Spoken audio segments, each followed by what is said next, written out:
자, 학생 여러분 또 시작할게요. 자, 교과서 76쪽부터 77쪽까지입니다.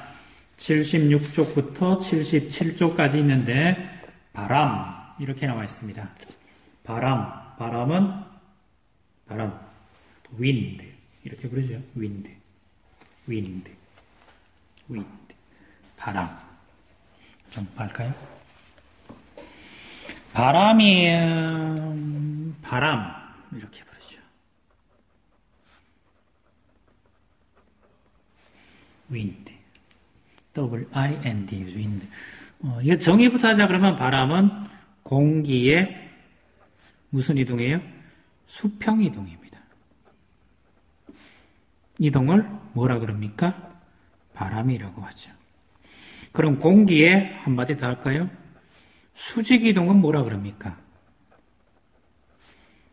수직 이동을 기류라고 그럽니다. 공기의 수평 이동을 바람 그러고요. 수직 이동을 기류라고 그럽니다. 바람의 세기는 보포트 풍력계라 그래요. 보포트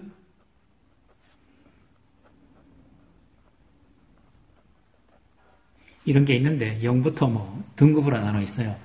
산들바람, 높바람 이렇게 부르고 있고 제일 센 게 싹쓸바람 이런 게 있는데 이거는 19세기 중엽에 영국의 해군 제독 보포트라는 사람이 만든 등급표 같은 것들이에요. 19세기 중엽이면 전기기관이 있기는 한데 근데 대양으로 움직이는 배들은 전부 범선, 바람으로 움직이는 뭐였어요? 돛범자 써가지고 범선이었는데 돛담배라 그러죠 우리말로. 범선이었는데 이 범선은 바람의 영향을 많이 받으니까 바람의 세기를 나눠놓은 보포트 풍력계급이 있어요. 그 다음에 또 한 가지는 그럼 바람의 1번 원인은 무엇입니까?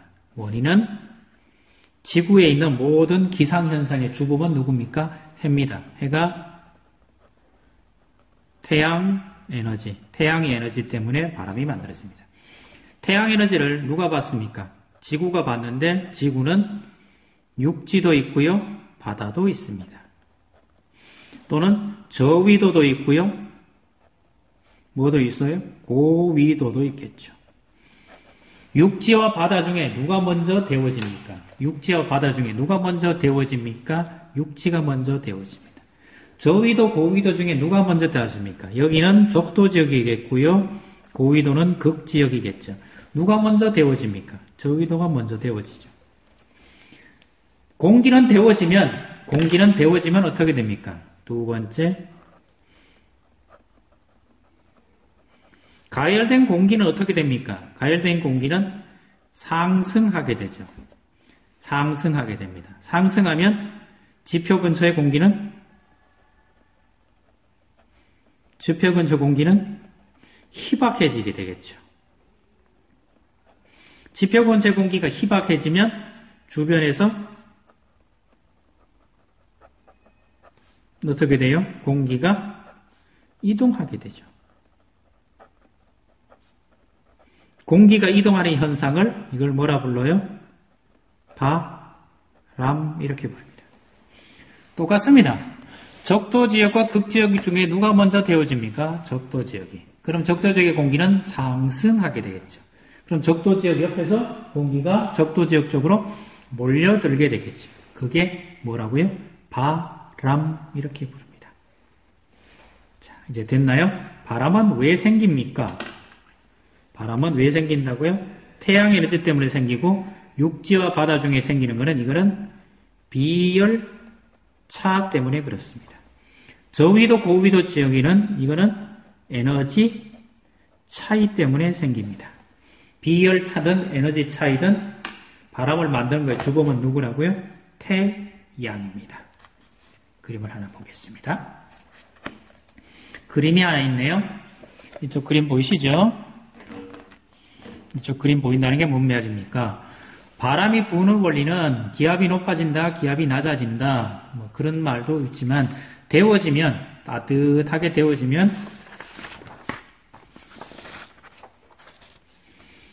넓은 땅이 있는데요. 해가 쨍쨍 비칩니다. 해가 쨍쨍 에너지를 막 쏟아내면 땅에 있던 공기들은 데워지고,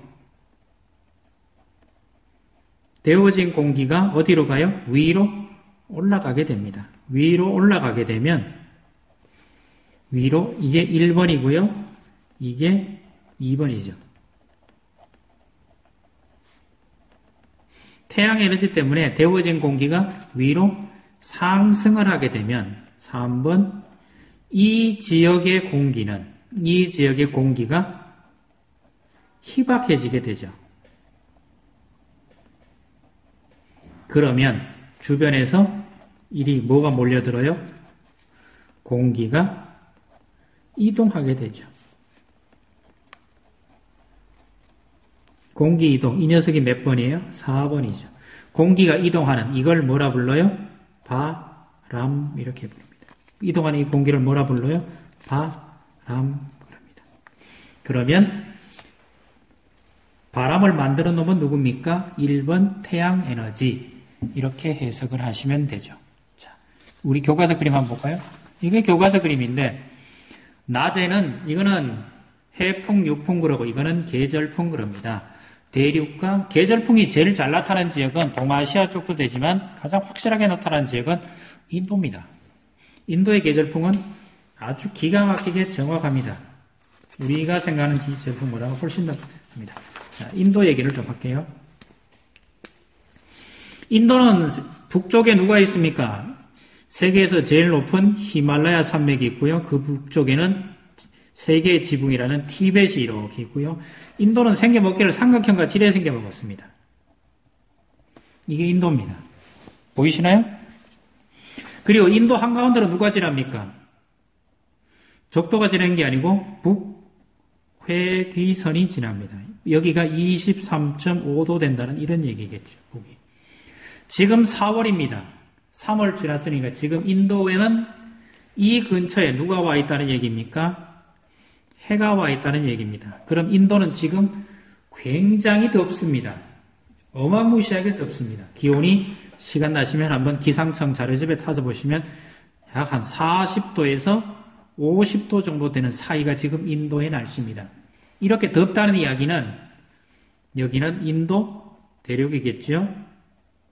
이 반쪽은 누굽니까? 인도양이라는 바다가 있겠죠. 인도양이라는 바다가 있는데 이 공기에서 위로 어마무시한 뜨거우니까 위로 뭐가 만들어진다고요? 상승기류가 만들어집니다. 상승기류가 계속 만들어지면 상대적으로 한 20도에서 30도 정도 되는 인도양에서 인도 대륙 쪽으로 뭐가 들어가요? 이렇게 바람이 붑니다. 이 바람을 몬순이라고 부릅니다. 이걸 우리말로 번역을 하는 게 계절풍 그럽니다. 상승기류가 만들어집니다. 순서대로 치자 그러면 현재 1번 여기 있고요. 2번 뜨거워진 공기가 상승하고요. 3번 인도양 쪽에서 인도 대륙 쪽으로 뭐가 든다고요? 바람이 붑니다. 이걸 몬순 그럽니다. 이유는 뭐 차이 때문에 그래요? 40도 50도 되는 거는 인도 대륙에 여기는 육지고요. 이쪽은 바다겠죠. 바다와 육지 사이에 무슨 차이 때문에? 비열차 때문에 그렇습니다. 비열 차이 때문에 인도 대륙 위에 있는 공기가 빨리 데워지고요. 바다 쪽에 있는 공기는 천천히 됩니다. 그러면 바다 쪽에서 대륙 쪽으로 어마무시한 바람이 붑니다. 이걸 몬순 그런데 이게 굉장히 시기가 정확합니다. 지금 4월에 몬순이 부는 게 아니고요. 보통 6월 2일경에 붑니다. 거의 일정 내 합니다. 그럼 6월부터 비가 오기 시작하면 6, 7, 8, 9 약 4개월간 인도 대륙은 우기에 들어갑니다. 어마무시한 비가 옵니다. 하루에 한 번씩 비가 옵니다. 그걸 열대성 폭우, 그래서 스콜 이렇게 부르는데 한번 궁금하시면 우기 때 인도 가보시면 압니다. 어마무시한 비가 옵니다. 더위도 잠시 멈추지만 비는 많이 옵니다. 반대로 만일하게 해가 없어지면 어떻게 됩니까? 대륙이 먼저 식겠죠. 대륙이 먼저 식으면 바다가 따뜻해지면 이거는 또 다른 계절풍이 부는데 이걸 계절풍, 요거는 아시아 쪽에 번역한 거는 계절풍인데요. 계절풍이란 말은 인도에서 온 말입니다. 몬순 그래요. 그래서 아마 1학년 때 사회 시간에 배웠을 거예요. 계절풍 아시아 또는 몬순 아시아 이렇게 봅니다. 자, 연습 문제 풀고 갈게요. 밑에 수평방향으로 이동하는 공기의 흐름을 무엇이라고 합니까? 수평방향으로 이동하는 공기의 흐름을 바람이라고 그러죠. 해류풍과 계절풍의 공통점과 차이점을 하거나. 공통점은 주기가 있어요. 주기가 있어요. 차이점은 시간의 차이점이 있죠. 해류풍은 아침 저녁으로, 계절풍은 겨울하고 여름 사이에 이렇게 얘기했죠. 해풍이 불 때 바다와 육지에서 토리첼리 기압을 실험한다면 해풍이 분다. 바다 쪽에서 바람이 분다는 얘기는 수온 기둥이 어디가 높다는 얘기입니까? 바다 바람이 라는 얘기는 해풍이 불다는 얘기는 바다가 토리첼리 기둥이 높고요. 고기압 그러고요. 다음 시간에 나올 겁니다. 고기압 그러고 대륙 쪽이 저기압 이렇게 부릅니다. 오늘은 바람 얘기를 했습니다. 바람이 부는 요인은 태양 에너지 때문에 그렇습니다. 물론 더 정확하게 하면 뒤에 나면 기압이라는 얘기가 앞에서 우리가 기압 얘기를 했나요? 기압 얘기를 했으니까 고기압에서 저기압으로 부는 것이 바람이다. 이렇게 말할 수도 있습니다. 또 뒤에 가시면 전선과 기단 이 얘기는 또 다음 시간에 하도록 하겠습니다. 오늘은 여기까지입니다.